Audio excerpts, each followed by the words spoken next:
Voilà. Merci, chers téléspectateurs.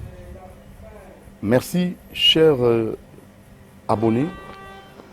Chers abonnés de Montir TV, une chaîne généraliste. Nous parlons politique, nous parlons culture, nous parlons social, nous traitons tous les aspects de la vie. Hein. Il ne faut pas nous limiter seulement à la politique. Parce que nous pouvons mélanger, parce que c'est une chaîne généraliste. Aujourd'hui, nous allons recevoir un homme de Dieu, pasteur Warrior, Denis Lessi. Avec lui, nous parlerons de tout. Donc ça peut coïncider que notre invité soit à mesure d'exploiter, d'aborder tous les aspects de la vie. Si ce n'est pas le cas, nous allons tout simplement nous limiter à la culture, soit à la politique, soit à tout ce qui concerne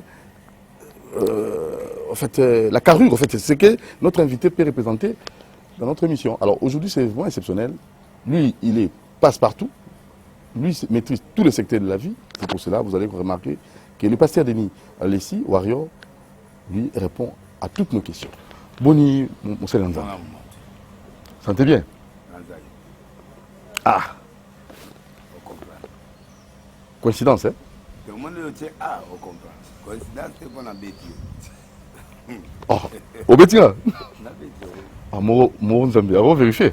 Ouais, on va vérifier la bêtise. Non, mais bon, hôtel là, ah, ça maintenant, l'icolo tissé, on n'a pas dit l'icolo tissé. La solo? Ah, dans la comité. Marie va couler. Voilà, mais pasteur Warrior, Warrior pourquoi? Le Warrior parce que les gens m'ont donné le nom de Warrior combattant. Combattant? Tango, une question, journaliste, c'est le 18, qu'est-ce qui va se passer? Un mois avant. Le 18, nous devons avoir premier. À Otek, à la plateforme, nous avons premier, à dominer Baninga et puis à Okota, en dimension sous. À la longue, nous avons un disque d'or original. Il y a un bateau, il y a quand on va montrer que les étés, quand il fallait abîmer premier dans la plateforme, donc il y a qui est tête et puis suivi de 007 James Bond, Nani Richie Watanabe, après Bamusu Balandani. Bateau Balandani wana, Mutunga fait la zaine na discuter, la zaine na nani single babunda na ngona combattre. Single les alliés arrivés et l'autre on a annoncé que Naoya pendant 4 ans il y a ça là discuté à ça les disques de sucre. Alors bateau la nuit ça va murmure ne va pas singa comme moi passer voir repos bambanga comme naza mutuya fali et c'est comme ça que j'ai accepté et footinga donc na CP na on peut na tikana.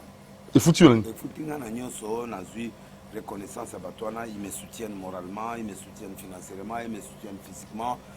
La DEA grand frère Bazala Yoana, Baonio Sobazaki, au Bazawa, dans le gouvernement, Bazali, dans l'aéroport, Baza partout, Baza Warrior veut dire ministre, PDG, tout ça, tout celui qui soutient l'artiste, d'après concept. Alors quand maintenant on me donne ces noms-là, c'est-à-dire que je ne peux pas quelqu'un m'a posé la question de savoir, mais dis-le si, au juste, à ça, ce qu'on a une question, là, tout le reste, qui n'a pas de démo, quand on a délivré bateau. Sacerdoce royal. Ça veut dire? Pierre, c'est-à-dire. Un homme de Dieu a 3 dimensions, 2 dimensions. Sacerdoce, c'est la parole, la prédication et tout ça. La royauté, c'est nous sommes des fils du roi, nous sommes des... Dans la royauté, il y a le protocole. Dans mon président de Gaza, il y a un protocole.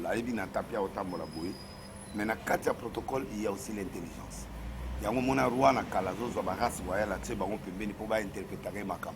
C'est-à-dire là, on parle d'intelligence. C'est-à-dire quelqu'un qui est royal, il peut se défendre sur tous les domaines. Il peut parler politique, il peut parler musique, il peut parler tout. Ça, c'est l'aspect royal. Et c'est l'aspect que je suis en train de faire maintenant. Mais ne tue pas l'aspect sacerdoce. Merci. Mais maintenant, car à l'époque, Maya, maintenant vous, dans sacerdoce, non, la sacerdoce, on a aux alliés. Oh, continue. Ah, voilà, c'est une question. Non, c'est sûr parce que. Parce que Fali Poupa, na banze monaye, na évité ce que yo tchande, ba esprit musu na banze mbo za la tête, tout ça. On a soutenu ma musique, on a soutenu l'art. L'art est pur. Même dans cette saison, on a l'église batonga, artiste batonga. ba tableau, ba peintre, lambeau pour basalango, il y a un artiste qui a fait ça. Donc biloko tout qui tu pour te vendre des artistes ta salaire. Donc to kena ba côté okuta ba batongi ba artiste ba sali ba bike comment on voit bien ya bandeke ya banani c'est l'artiste. Non ba musique ya nzambe ya mokili ba voilà. Na kati ya artiste wala bandoki bate. Banduma bate bata qui se fait baza. Bata normal pe baza. Donc moi je crois qu'il est temps que les gens différencient l'art. L'art c'est ça. L'art c'est la beauté, l'art c'est pour égayer. L'art ne donne pas la délivrance. L'art, ça égaye, ça donne la joie, ça donne un message. Nzela abandundo zali kokende kebana maindombe tuna mama. Soki okomisu komelanga mikanda na yoka sango ya malamu ni watu ni Maya zela nan nzembo wana siko. Et normal. Ya normal. Et normal. Ce qu'on dit Maya. Te yokanan Maya kasi mutazole la moi. Maya. Oui. Tu ne connais même pas. Donc Maya wana ezali bato bazo kanisa. Moi si na yeba kabwani ba blessure. Dis-moi, qu'est-ce qu'il y a des jeux là-bas? Il y avait un esprit. Il n'y a pas d'esprit. Témoignage na délivrance à Carlito. J'ai suivi ça moi. Na lobby hein. Carlito a ça les délivrances ndenge ya lobby wana. Il sait, j'ai t'informé un truc. Tout artiste n'est pas fétiche. Il y a ça là ici. À Salem Abbé, il y a un bon moteur. Mais il y a des gens net pas petit boutou dans d'autres formés bango. Petit boutou Joseph Darimate, Joseph de nuances. Aobim Salbom. Jésus sur Jésus, la prière sur la prière, fait des choses. Voilà, il n'a pas de fétiche. Moutandengwana yoko yeb sa bon la moutemandeni parce que yembele nature azo yembele bolingo. Tolinga basi na bisote. Je t'aime. Oui, il y a des chansons qui louent Dieu. Il y a des chansons profanes. Il y a aussi des chansons qui insultent. Oh, Ezali Kokumi Saraba Satan. Et ça, une chanson comme ça, je ne peux pas l'écouter. Mais tout le monde dans l'art n'est pas dans la science kills. Tu vois? Héritier Ayemba qui na Yambisa héritier Nzambe. Héritier Ayemba. On me dit souvent, Patrice a interprété, mais il faut y avoir et c'est moi, nana. Et ça qui improvisation, et ça, aïe makango parce que aïe bin zambé déjà. Mais travail naïe, le rôle de journaliste, azali artiste. Artiste musicien. Il y a des artistes comédiens. Mais quand il va passer beaucoup, ça le ko wana ko nzembo ya ba musicien profane te yoka nzembo ya nzambe. Na lobi ngaite, ozolo ba bangu, il faut que tout na batouane. Mais effectivement, il y a dans ces musiques-là aussi, il y a trop de mélange de certaines choses.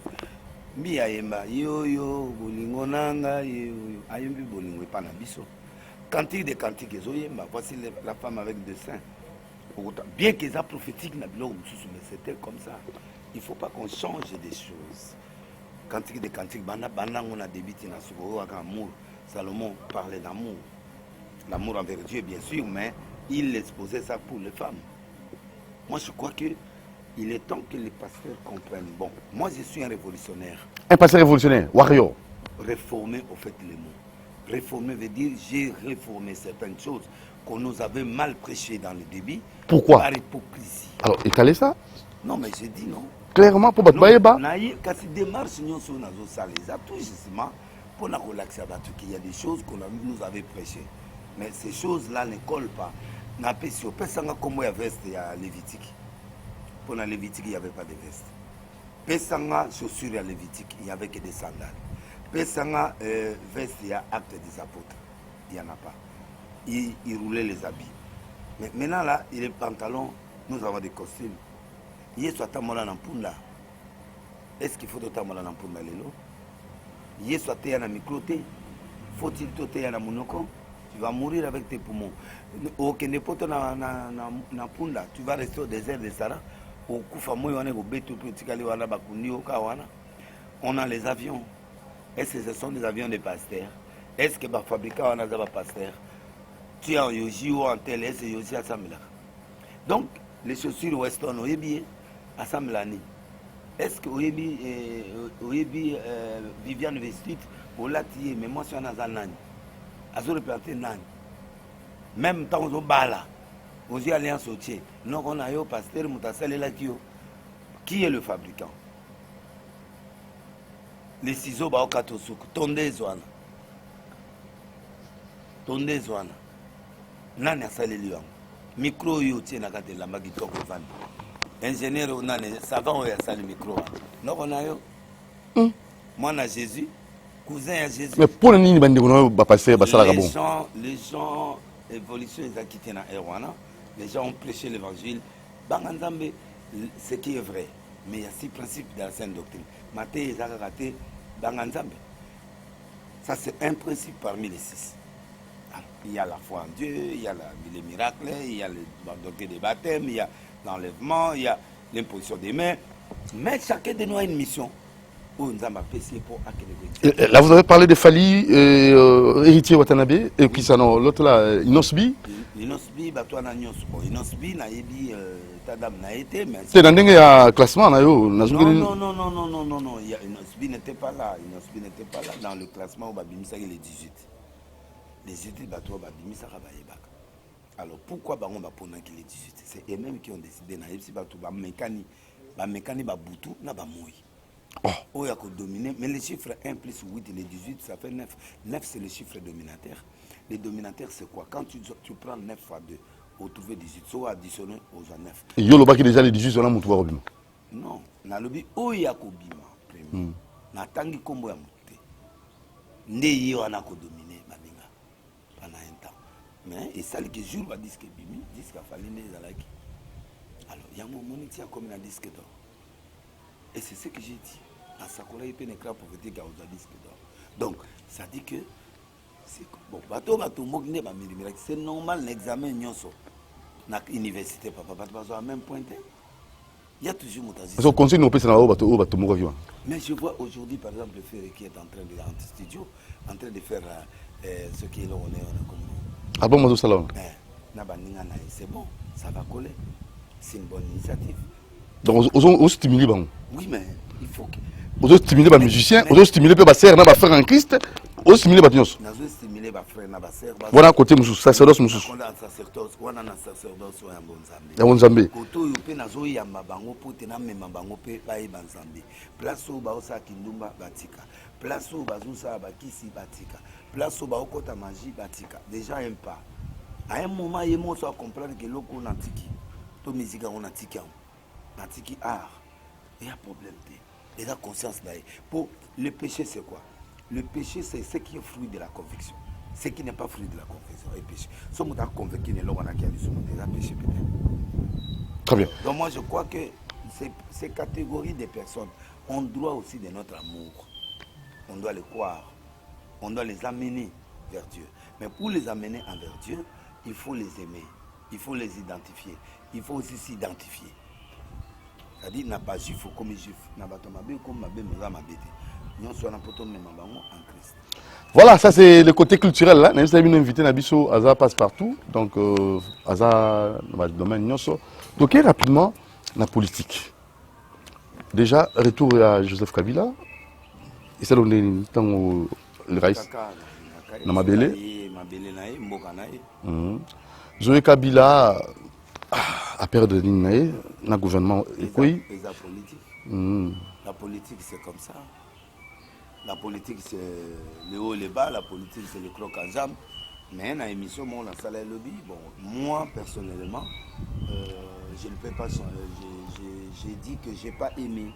Parce que la démocratie, comme a été prôné le président de la République, l'état des droits, et il faut tout cas, même il y a des erreurs, mais il y a la sagesse qu'on doit faire.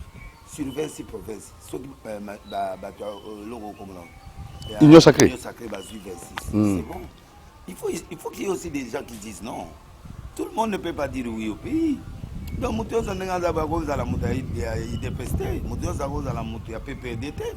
il faut qu'il y ait la contradiction dans une nation. Donc tout le monde ne peut pas être à l'union sacrée. Et vous aimez, vous êtes dans l'union ou bien vous aimez? Je ne suis pas dans l'union sacrée. Moi, je soutiens le projet du président de la République, Félix Antoine Tshisekedi. Si le projet n'est pas bon, je ne vais pas accepter ça. Mais comme on est en état de droit, j'ai été reçu par lui, il m'a plusieurs fois, mais pour moi, ces idées m'intéressent. Mais moi, je ne veux pas que lui fasse la jurisprudence sur les erreurs de Kabila. Ça veut dire Kabila, par exemple, a fait une erreur constitutionnelle ou a fait fâcher constitutionnel au Mobo. Bango, la neti jurisprudence, il avait fait ça à l'époque. Nous, on peut faire ça. Non, les gens ne peuvent pas mener le président. Le fondateur de l'état de droit ne doit pas suivre les erreurs. Lui, il est bic rouge, il doit corriger les erreurs que Kabila a fait pour que les gens voient que, ouais, le gars ici, là, il nous a mené la nouveauté. Donc, les conseillers doivent travailler comme ça auprès du président. Mais il ne peut pas utiliser les erreurs de Kabila qu'il avait utilisées pendant cette période-là et que lui aussi puisse faire ça. Net, juge. Kabila peut nous manquer juge Moboé à faire la constitution. On peut tout dans on peut bailler, basali, on a se référer. Bien que c'est vrai, mais il ne peut pas avoir de jurisprudence. Tu vois, même à l'époque, il y a peu perdu. Il y avait quand même battu, il y a fallu le bazar fonctionner, battu il y a tel parti bazar fonctionner. Ça dit que la démocratie exige que tolérance. Il fallait pas bien aller à l'Assemblée, mais déjà, prévenir qu'il y a déjà tout le monde qu'on a appelé, qui n'a pas accepté d'entrer dans l'Union sacrée, il n'a pas adhéré. Il a le droit de vivre et de rester gouverneur même s'il n'est pas de l'Union sacrée. Ça, c'est la beauté de la démocratie. Moi, par sagesse, j'allais accepter que ce gars-là reste pour montrer le symbole. C'est comme il a fait. Aujourd'hui, la caméra est en prison pour les fautes qu'on lui reproche, vrai ou faux. Mais au moins, il a gardé quand même les ministres. Il lui a donné 5 ministères. C'est bon. Il n'a pas si parti peut fonctionner. Il a quand même allié Nanga. Donc moi, je crois qu'on ne doit pas tout balayer de Kabila. On ne peut pas tout balayer. Il n'a pas fait tout en mauvais. Non, il y a des choses qui lui sont propres. Donc moi, je crois qu'il est temps maintenant que la démocratie triomphe au Congo. J'encourage les chefs de l'État de faire le bien. J'encourage, mais quand il y a négativité, je parle. Je suis congolais. Alors, l'état des droits proclamé, un mot, en rapport avec cet état des sièges, plutôt, excusez-moi. Un mot, votre avis, est-ce que...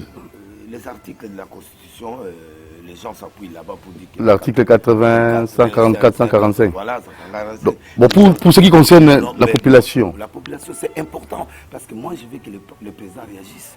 Il n'a pas de discours en 2023. Le président doit éradiquer ces gens-là. Et c'est ça son discours. Le discours qu'il a en 2023, parce que les gens meurent, même si on mange, nos frères meurent. Il a l'obligation, en tant que président de la République, d'exercer son pouvoir pour garantir la liberté et garantir les frontières congolaises. Donc, moi, je suis d'accord avec lui pour faire l'état de siège. Malgré que lui avait refusé ça autrefois, quand Kabila était là, malgré que Kabila allait faire ça, mais lui, il avait refusé. Vous êtes sûr et certain? Oui. Comment ça? Il était opposant. Ah, à l'époque? À l'époque. Donc, il était opposant. Mais aujourd'hui, les autres opposants sont en train de bouder. Mais non, mais la réaction des Fayoulou et des Mouzitou, bon, ils ont traité l'état de siège d'amateurisme. Oui. Non, mais qui parle, c'est qui peut parler. Ils sont dans l'opposition. Ils sont là pour faire marquer l'époque. Mais marquer l'époque, on doit aussi voir l'intérêt de la population. Non, mais c'est ça la maladie congolaise. Au moment où il y a la guerre, tout le monde doit s'unir pour aller bouter l'ennemi dehors. La guerre reviendra après. Donc, entre nous, les chamaillements, on va revenir après. Mais quand il y a l'invité qui vient à la maison, même si tu étais en colère avec ta femme, on fait semblant. J'étais parti dans une fête, j'ai croisé frère Patrice. Tukutana Patrice, Toyamba Nitoseki. Ah bon, il y a pas parti? Oui, tu as maman blonde. Apparemment, vous avez pas télé. Non. C'est bon, vous avez dit, c'est ça. Papa Nazo, s'il s'appelle tenté. Vous dites, vous avez Motiri Yoga. Donc, tout Kotani, mais on a senti qu'il était frappé. Bien, il avait des blessures. On s'est arrangé, on s'est réconcilié, j'ai demandé pardon s'il était blessé. On a fait l'acte biblique comme Dieu l'a demandé. Donc moi je crois que en ce moment, l'état de siège existe, c'est déjà proclamé par les chefs de l'État. Il faut que tous les membres du pays, tous les Congolais doivent être ensemble. Que tu aimes la politique de Félix ou pas, que tu n'aimes pas, nous tous ensemble, on doit encourager la FARDC, on doit encourager ce qui se passe là-bas. Et ces gouverneurs militaires qui sont là, ils doivent faire pour bouter l'ennemi dehors. Mais sauf que ces gens-là qui sont là, ils ne doivent pas manger l'argent. Ils doivent se concentrer, pas faire la mafiose avec les ennemis ou chercher les militaires. Dans la complicité. Alors, oui, il faut éviter cette complicité. Parce que nous, on a prié déjà.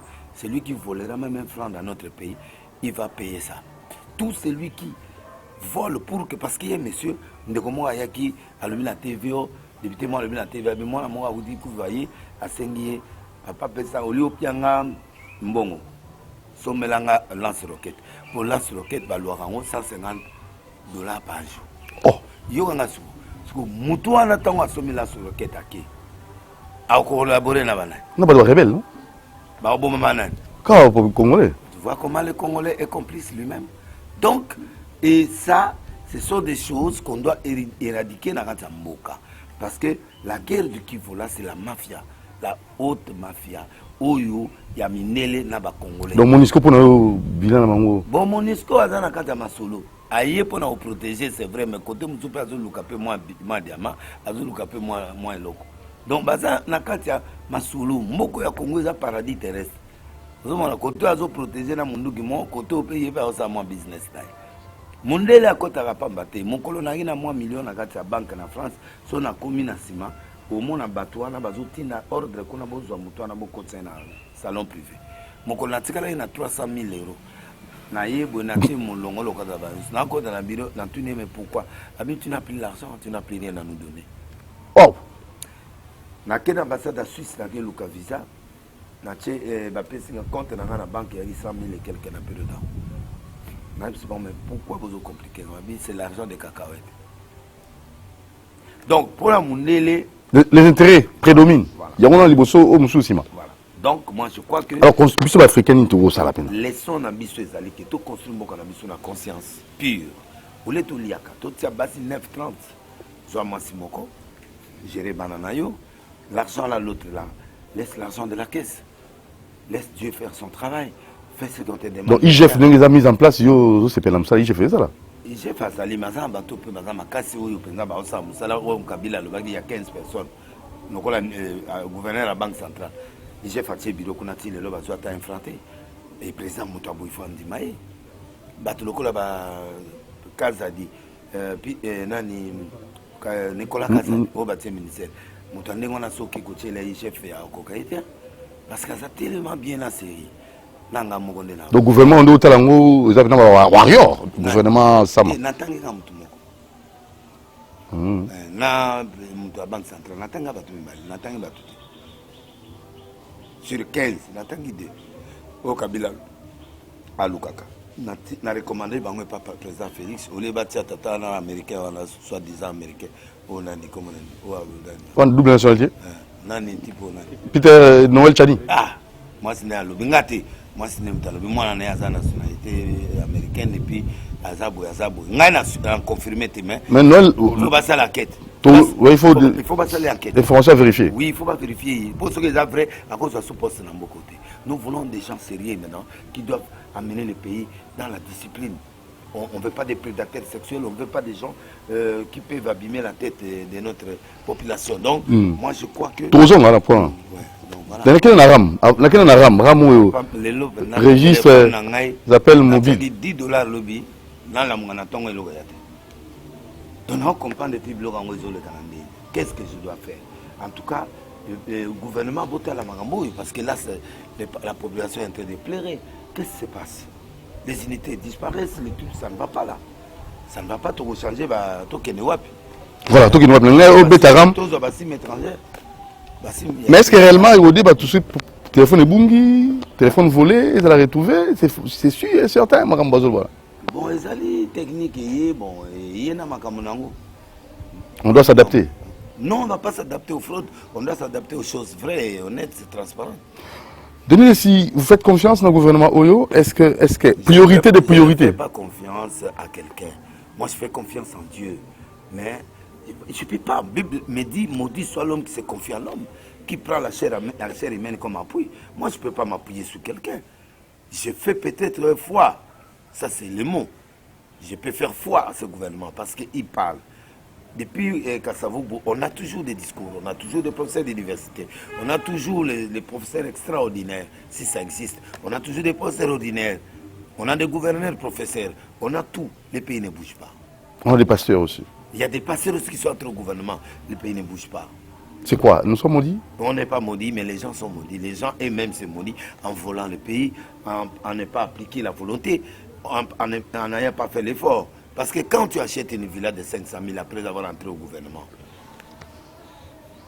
donc, cet argent peut construire combien d'écoles au village? Tu vois, tu peux sacrifier. Il y a un président, il y a un président au Panama. Il y a un président au Panama. Le papa là, je ne sais pas si Panama ou quoi. Il est entré au gouvernement, il a abandonné toutes les voitures, les avions. Et il a roulé avec sa coccinelle. Il est sorti avec honneur. On le plaire jusqu'à aujourd'hui. Et le pays a fait un pas. En Hollande, le premier ministre roule à vélo. En Suède, c'est la même chose. Norvège, c'est la même chose. Ici, ils roulent carrosse. Ils peuvent sacrifier tout ça. Les députés, ils plairent les jeeps, les 4x4. Et pourtant, ils peuvent sacrifier ça. On peut dire, bon, nous sommes des députés, on enlève 1000 $, pour envoyer l'effort de guerre. Tu as vu ça au Congo? Tu as déjà vu les trucs au Congo? Ils se demandent seulement l'ajout des salaires. C'est-à-dire qu'il n'y a pas un esprit de sacrifice au Congo. Et cet esprit, tant qu'il n'est pas là, nous souffrons toujours. Alors, il faut que les Congolais, les policiers congolais, l'élite congolais prennent conscience. Alors, il y a une initiative d'une organisation des avocats qui veulent à tout prix que les Congolais qui ont détourné soient déjà inquiétés. Et ils ont organisé une marche, c'était la semaine passée, hein, une marche, ils doivent retourner les biens de l'État. Et il y a le maître, il s'appelle encore, j'ai oublié son nom là, non, le maître qui avait traduit l'autre là en justice. Hein, mes réalisateurs, ils ont oublié, apparemment. Il s'appelle Francine, non, c'est Francine, hein? Ok, il a traduit, donc il a initié une sorte de démarche pour demander à tous ceux qui ont détourné les biens de l'État qu'ils retournent ça, oui, à tout prix. Vous voyez qu'ils fassent l'enquête, c'est bien. Moi, mais c'est Franck Malolo. Hein? Maître Franck Malolo. Je l'acclame. Est-ce que ça va porter... qu'il soit sous... On va lui donner 1 million, qu'il refuse ça. Ah, lui aussi, Franck en question. Mais je dis, hein, initier, c'est pas un problème. Au coup d'un an de ça, 5 millions, il y a 500 000, c'est ok. Mais pour le bon, le jour où on paye 1 million, est-ce que qu'il va continuer avec ses discours? Il va étouffer les dossiers ou il va chercher un autre? Mais toi qui ne tues pas, ceux qui t'ont dit que tamboula. Il faut que ça soit congolais. Fankalolo.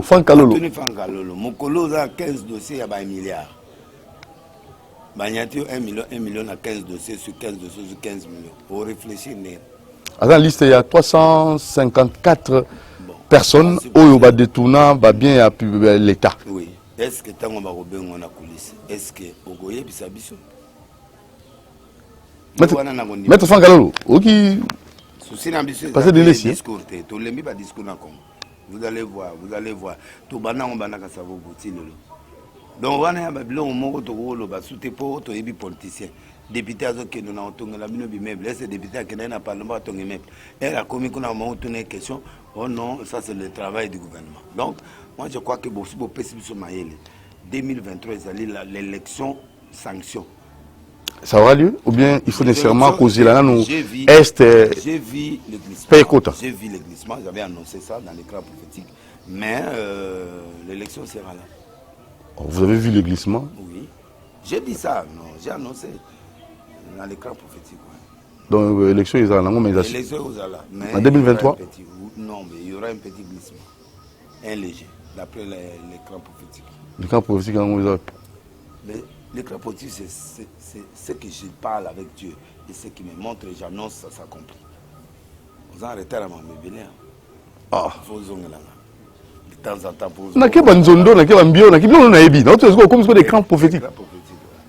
Yango le bac là, zonga, écran prophétique, caméra, au bima, écran prophétique, politicien, balai, okufa, voilà, mbanda kufa ina ina, écran prophétique, yango ne moni bakfani, bani, bazoba disque d'or ya.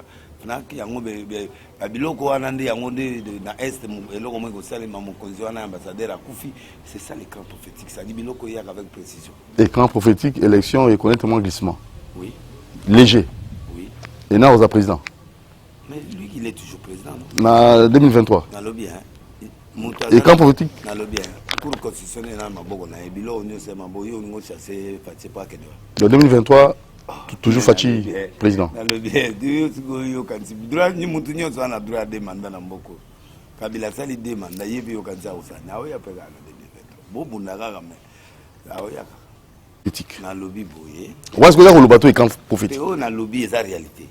Ah OK la réalité. On a lobby réalité. Surtout bim la prophétie. Non, on a bien la prophétie na réalité, Félix Ozonga. En 2023. Mais Ozonga tendeni parce que il a tous les éléments pour rentrer. Donc c'est ça.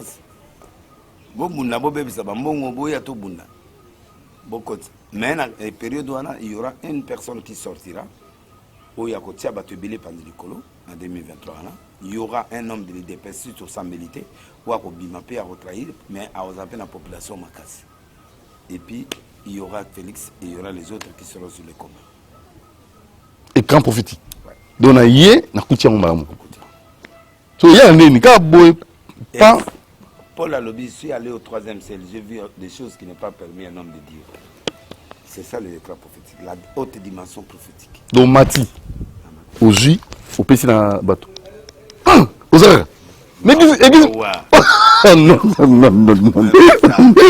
Évitez quoi. Église Léon. C'est le camp prophétique là boy mais église quoi n'est. Plein. Azongi. Ouais. Tu vas tenter à le battre. Ah, Azongi. Beta toujours. Dessin animé. Non, mon même na guérite, bah tu es bébé. C'est quoi juste? Élévation. Ah. Dimension prophétique. Le logo n'a pas eu la journaliste, bah 20 à 30. Yo moyebi. Mais quelqu'un m'a posé la question. Mais dis-nous ici. Ah, il y a qui note. Aux candidats, ton dégât. Non, ça non. Parce que oh bah Kenel Ibosu ba bongité bonga na bomondé ngana za wana pour défenseur du peuple je reste prophète je n'ai pas besoin de ça si j'en avais besoin on a posé nana lia ba tibeli na ba députation na nana lia ezelo na ngate na on lia mbonga l'état pas na ndo tonga be 10 na ndo tonga ba pont na bien kuna na tonga ba pont ko va se mendo ana et puis na ke boloko donc on t'a mis na vendre na nana ça dit ndamoko ba tout il faut pas ça la biloko ngo ba on sala. Très bien, un petit concept, peut-être pour le boy aux autres, nous appelons côté le gouvernement, mais au sommet.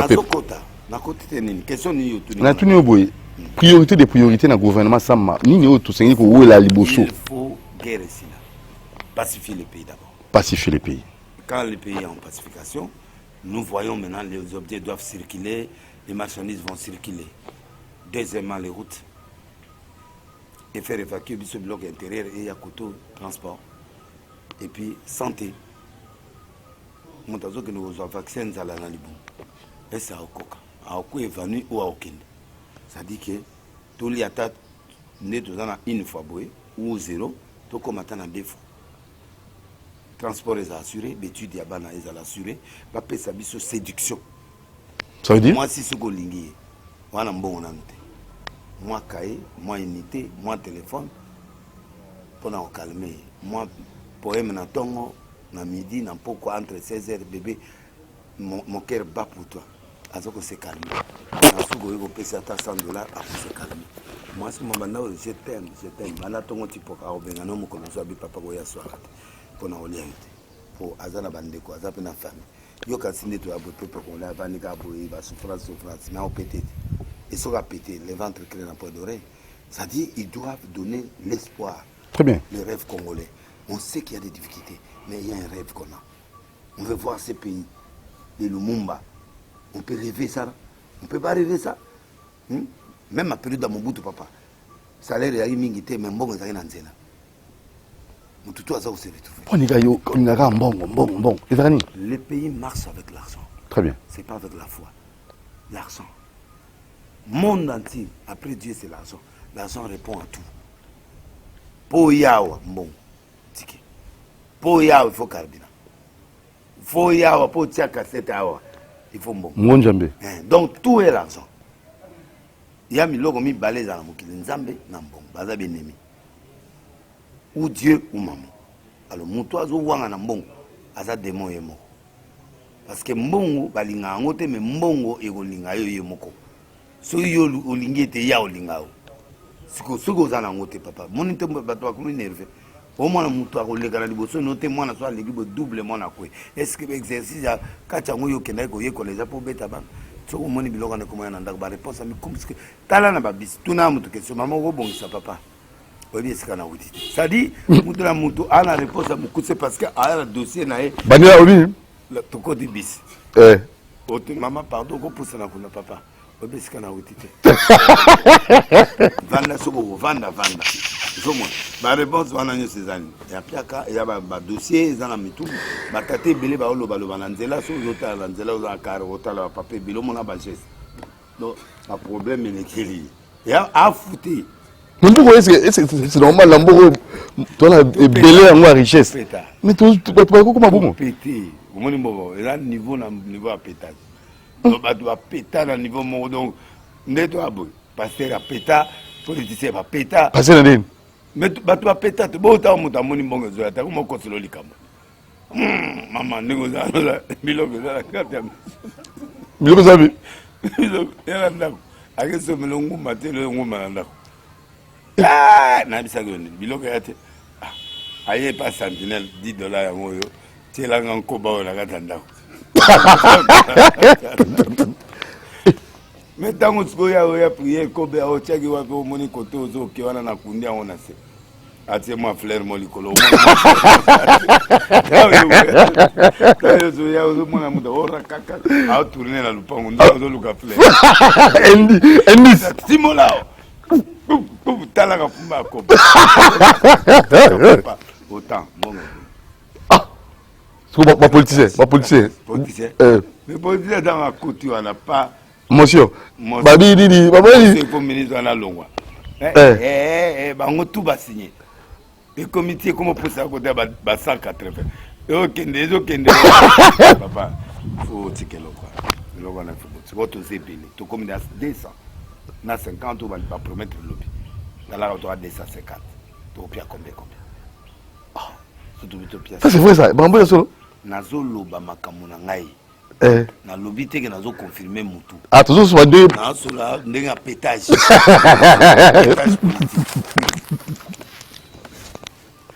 bazi équipe ezokende bagono marché bagono sala eloko nani oyo bakima bambangu wana na poto jeux olympique bakesoma moto akokima mbangu alesela ntongo nakuti moko na londres akimaki papa tala no keti oyo bapienga keti ya zando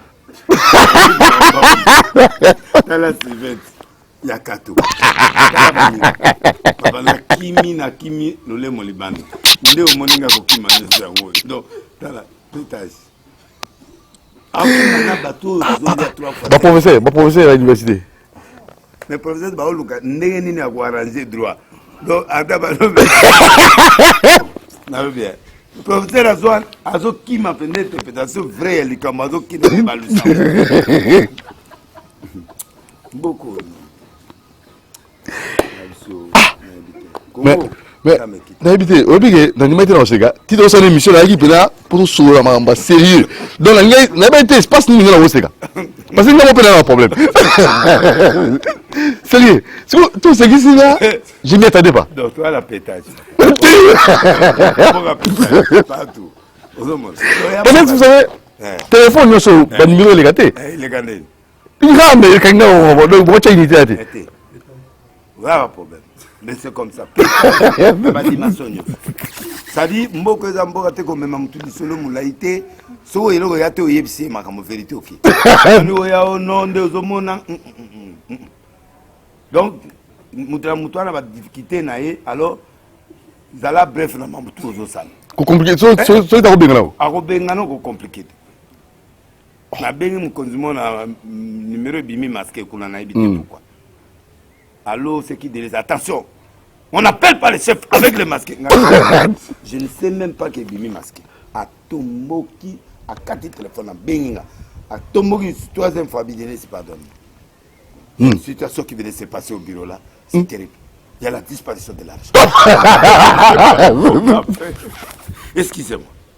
Donc, Moutouna Moutou, il y a eu l'ikam. Kala na l'héros boye, au Vandi boye pas, bana Congo, ba comment ça là. Bana basi azui masuba ke pendant l'hôpital place au bana basi bato bazemi bazo pia masuba ba docteur ba mo sa cop donc ba masuba ya bato azemi ba garder yango pona ba jeune fille ba lingi ba kosa ba konzi na mibana na bango bazemi pétage oh non né na zabu na zemi no ya demo boké pour l'hôpital non na okufa te na websa mama ah nande ya na defa etalinga te tango yaki pa nango yeba ete ola na mwasi ah prends un peu 5 000 non peut-être olubi olinginga tokobota toke l'examen toke aye ana poche na sakini aza mulangini ya masuba so misato ale okomi tina nani wana koti toilette aye na mulango ya masuba ya zemi on a payé ça pas ici les docteurs il pas bavani ba omeba ta positif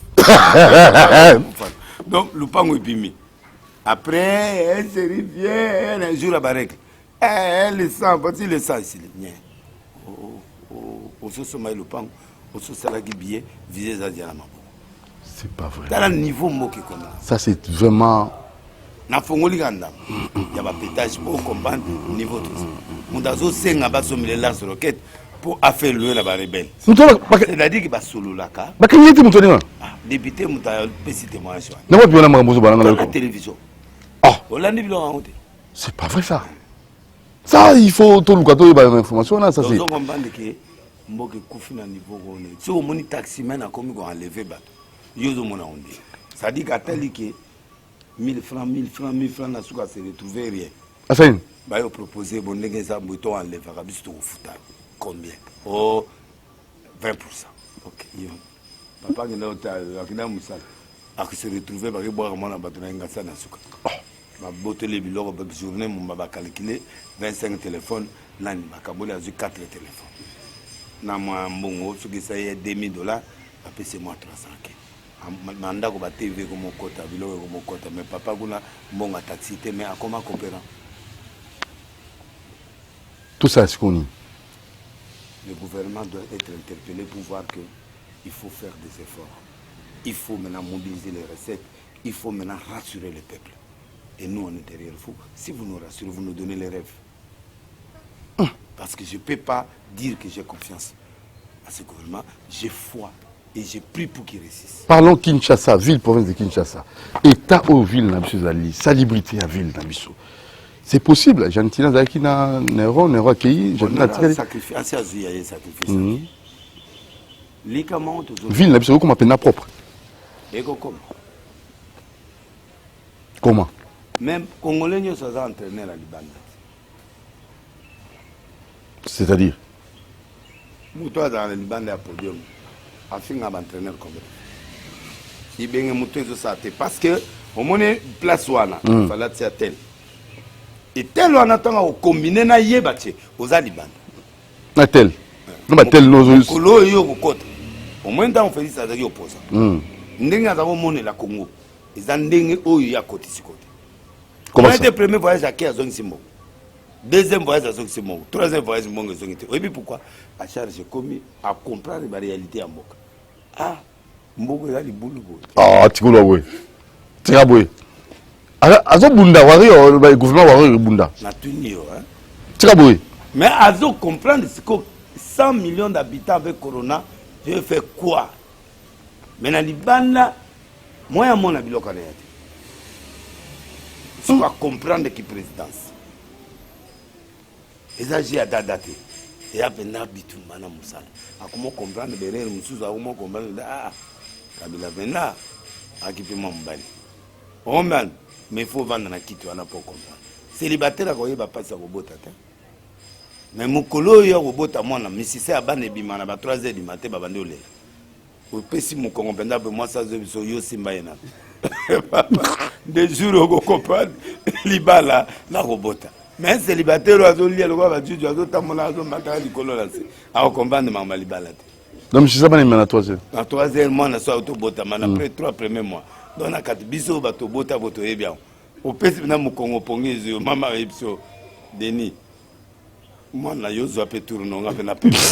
Oh, ben, il va à 3 heures, il 4 heures, et les gars, au bout de Sili. Basinga. Basinga, il est boumou. Donc maintenant là, il faut faire quoi? Il faut être sérieux, papa. Il faut que papa va comme sérieux, ma député va comme sérieux. Oh, chaque fois que arrête de signer, le gouvernement est investissé. Bah, que première réunion. Mais papa, mais c'est le autre solo. Bah, so penser que la maboum na bam. Deuxième tour, bah, il y a les soubabiriers. Ce que vous avez dit, j'ai dit, tu vas pousser là. Deuxième réunion présente. Comme la période de Kabila, autorité morale, Moutaya Ganemi. Si vous Mikolo, président Félix, a pris une opportunité, bah, mon agay face à face, Baliak. Oh non, tu as un intermédiaire, tu as l'homme. Oh, président, oh, Boutal, attention, le bleu. Papa Toyoki. Ça va. Bazongi Boyo, Batini, message de Jesus, Babito, voter. Ah! Investissement.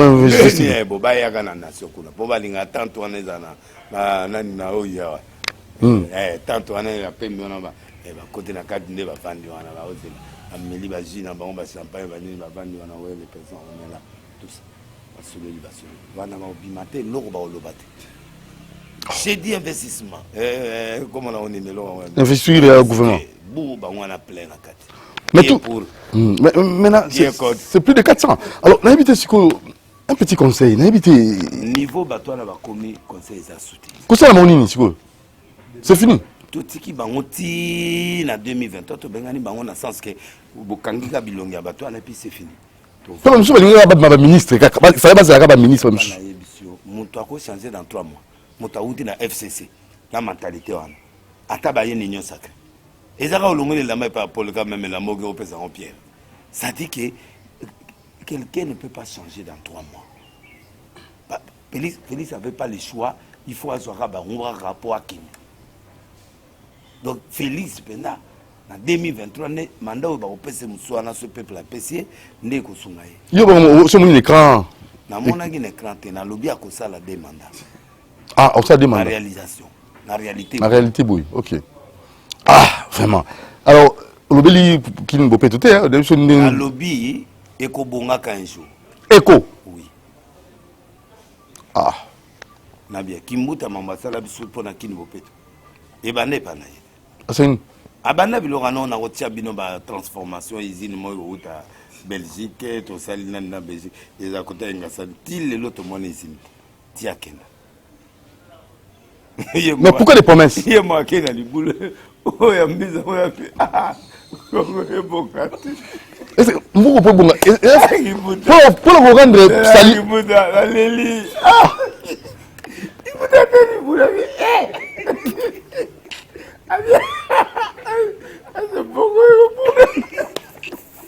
à mon avis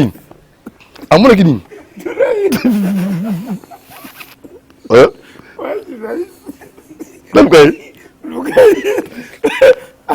ah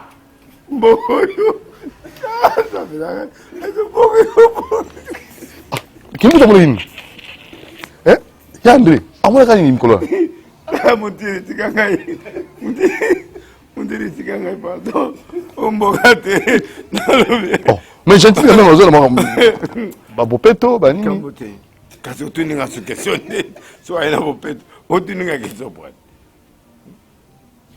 ay bopeto gentil mais kasi otuna ngata kene otuna gentini obi bopeto yo lo bageza wapi papa il faut beaucoup de travail au Congo.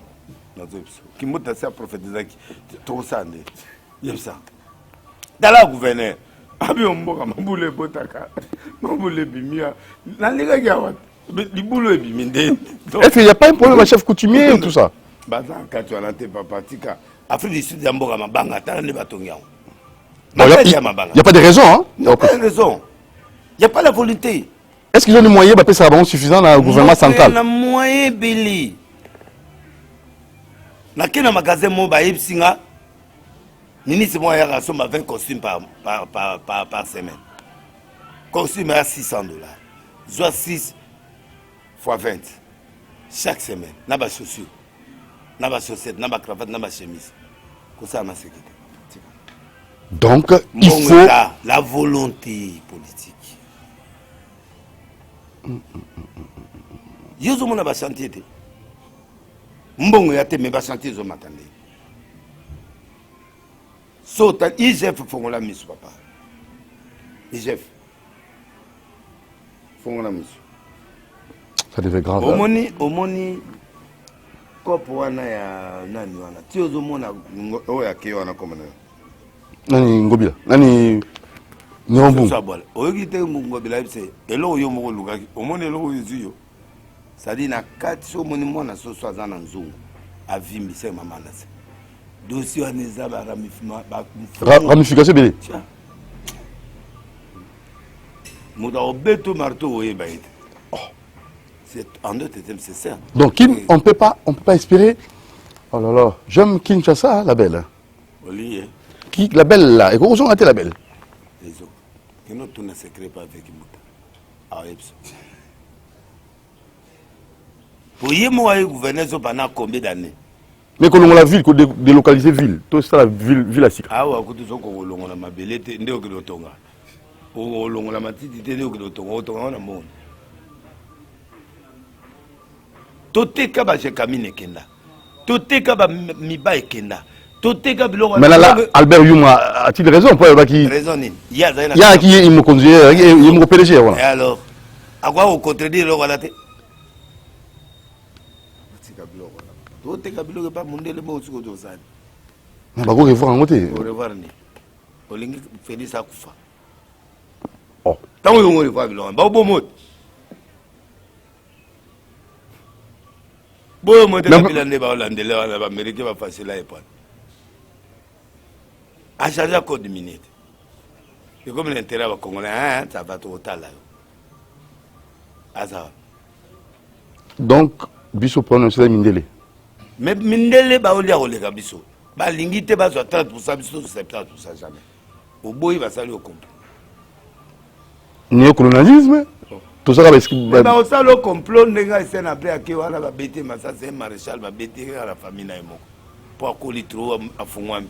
Tout ça, moi, on a un moqué, on a entendu pour tout ça, ma solo. Mais ça, bon. Tu vois. Je me dis, papa Félix. Papa Etienne. Non, moi, je ne vais pas ça. Je vais dire, ah, boya. Alors, il y a un mais au professeur Simon Kimbangu, vous croyez ça? Le monde est là comme un motomundo. Motomundo comme un monde. Papa, pardon, vraiment. Nadia m'a bitumbe belé. Na mona ngote na yoka kati. Yo mona. Vous avez un papier? Ah oui, et comment m'a bon un jour. Mon délai est comme référence. Motomundo référence. Oral. Écrite ou oral? Et comment un jour? Ne pas le bac. Ne pas le bac. Pardon, et toi qui es jour centenaire, tu le bac n'a pas été. Natika bon la bimission pour le boy. Tika ngai na lobi boya. Président atongela bango makadam ti na nkamba. Atongela bango aéroport pour bat bauta ba poto banini ba ya na Jérusalem. Oso comprendre. Ba sengi ba président kesu musika ono apesa journée fériée. Wana ngana telemelaki. Les camarades, quand même, on peut réglementer la taxi moto. Aujourd'hui, on peut réglementer le logo. Bah, combien? C'est 1000 femmes. Bah, faut aller le côté. Naïf. Policier, moi, à Nicolas, na bien. Na ma ministre, la boutique, on va la quand député, moi, Nicolas, honorable.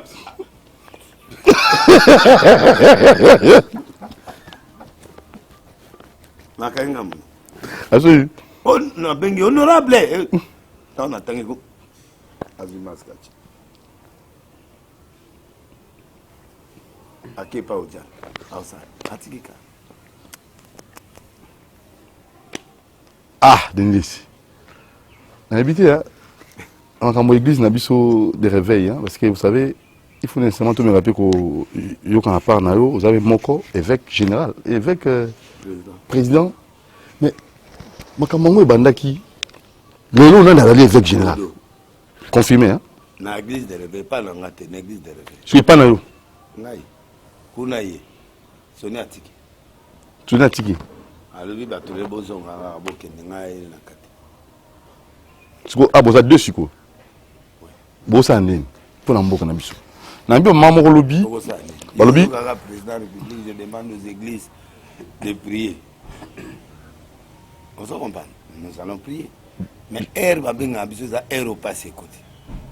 Air ma meza kimia va bien abisso. Toi va combattre, toi peut battre. Maman 600.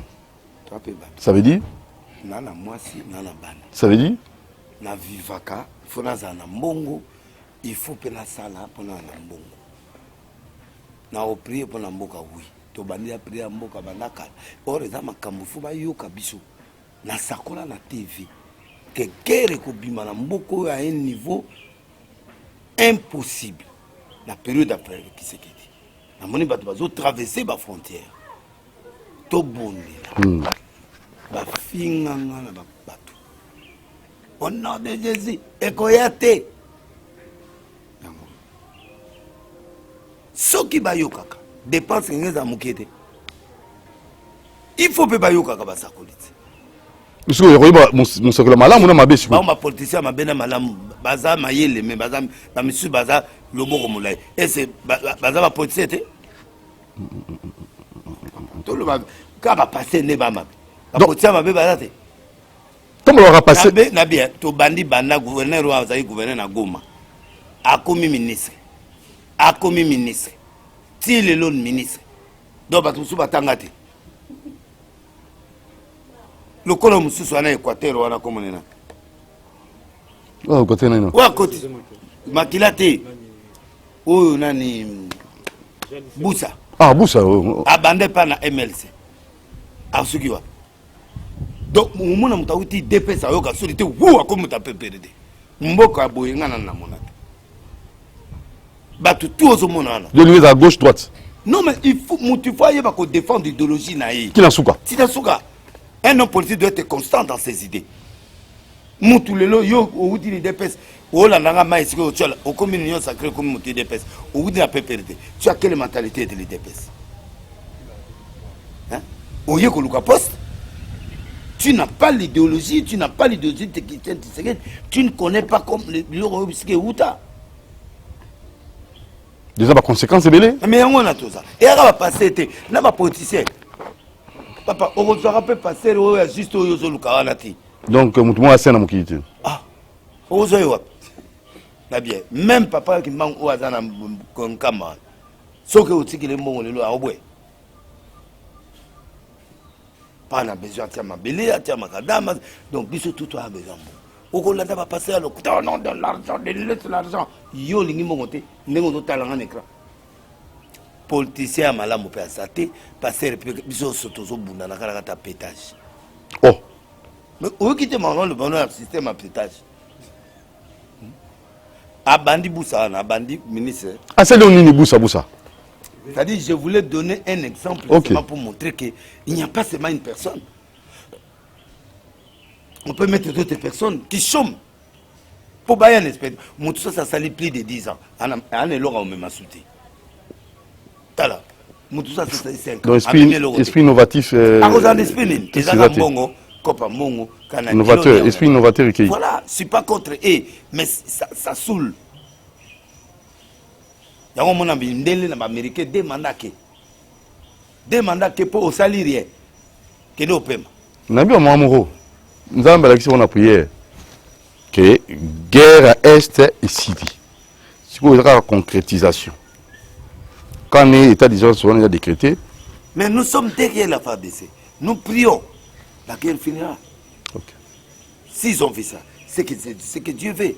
Et nous allons prier. Révérende bénédiction. Chaque 12h05, tout ça prière. Il y a quelques minutes pour Namboka.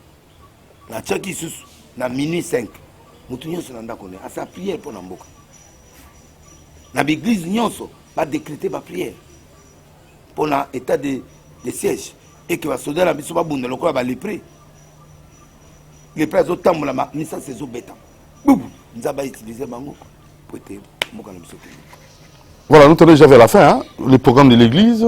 Bon, mercredi, vendredi, 16h, nous sommes à l'église avec les tapis. Tout là, on a assez. Ah, tapis oui. Dimanche, dimanche, on a kilt en direct. Il y a action de grâce et il y a adoration. chaque mois nazo ça ba tourner na ba commune siko nazo préparer na kene na Kaluka kuna nde na Kaluka nde tout ça la descente ou taille de scellé to kenaki côté à pompage tozo kende siko na nazo tambola vente kota na stade de Martyr le 28 so ba autorité ba boyi na ondimana kenda ta masina na buka stade na tinda facture pa ya titi una tinde pa ya vembo soto na tinda ngona pa sama. Oui, sous. Naïe. Au ça plein. La salle arabe plein. Ah, les six. Deuxième kit. Pas de problème. Deuxième kit est à ma banque. On y va. Au comme la kit. Au comme la. Là où tu vas aller, mais ça, c'est la liste. Il y a une liste. Corona est bon, mais existe. Hein? Corona est bon, mais existe. On a 32 feuilles. Comme on a dit, on a dit, ah, des listes, c'est bon. On a salué des livres sanguins, c'est Kazana. Retour à Malemba Table. WL Valère sur Terminus à Bruxelles. Gauthier Mascotte. C'est ça, est-ce que ça va passer? On dit, mon Dieu, c'est l'homme qui se confie à l'homme. La station, c'est bon, on se confie le bateau. C'est la kilt. Kilt? Elle dit, maman là.